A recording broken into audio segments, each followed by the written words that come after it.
This is the Rogue Student Loan Collector, and in today's topic, we'll be covering defaulted federal student loans. More specifically, we'll be pulling back the curtains on student loan debt settlements. Some refer to settlements as partial payoffs or settlement compromises. In this video, I'll be putting the spotlight on the reduction of fees and penalties. We'll be covering two things in this video. Number one, I'll be talking to you guys about why you should settle out. I'll be going over common reasons on why people should seize the opportunity and settle out their debt. Number two, we'll be going over the types of settlements. I want to walk you through the settlement process, meaning I'll show you the math and the figures behind settlements. So you're probably wondering, why should I go out of my way to settle out my defaulted student loan? A good reason would be that this settlement is only available while your loan is in collections. A common reason is your credit's concerned. If you're purchasing a house or financing a vehicle, good credit will always come in handy. Another common reason would be job placement. Some jobs require that you have a clean slate. The number one reason might be to stop a garnishment or a tax return offset. And for some, it's important that they go back to school or co-sign for someone, and in order for them to do that, they'll have to satisfy their student loan.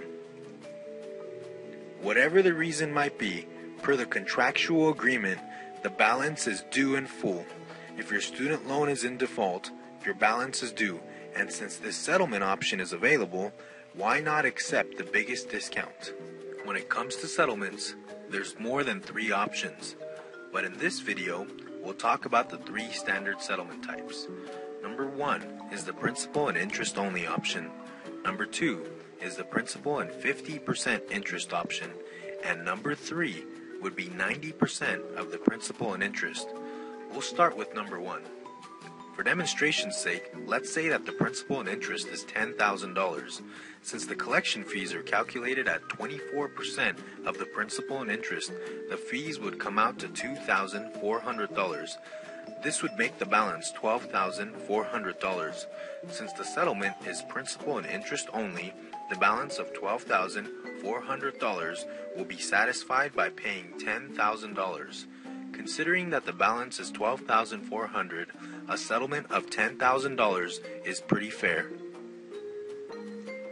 We'll move on to option number 2. With the principal and 50% interest only option, let's say that the total balance was $18,600. Subtracting the collection fees would make the principal and interest $15,000. Let's just say that the principal was $10,000 and the interest was $5,000.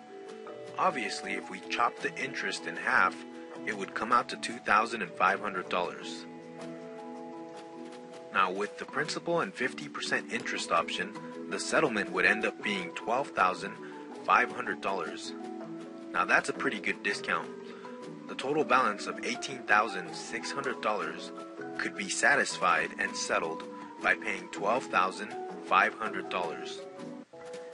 Option number 3 of the standard settlement type is the 90% of the principal and interest.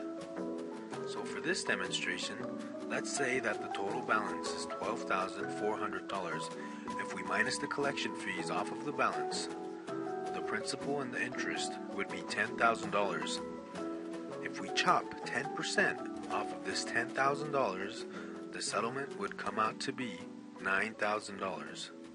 Not too bad considering that the balance is inflated all the way to $12,400. In my opinion, this would be pretty fair.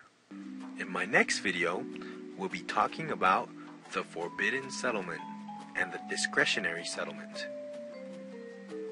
To find more information on defaulted student loans, and if you have questions regarding wage garnishment, settlement, payment negotiation, and so much more, please visit www.freestudentloanstuff.com. And one last thing, feel free to leave me a comment. I'll respond to you right away. And once again, if you haven't done so already, download my book, Confessions of a Federal Student Loan Collector.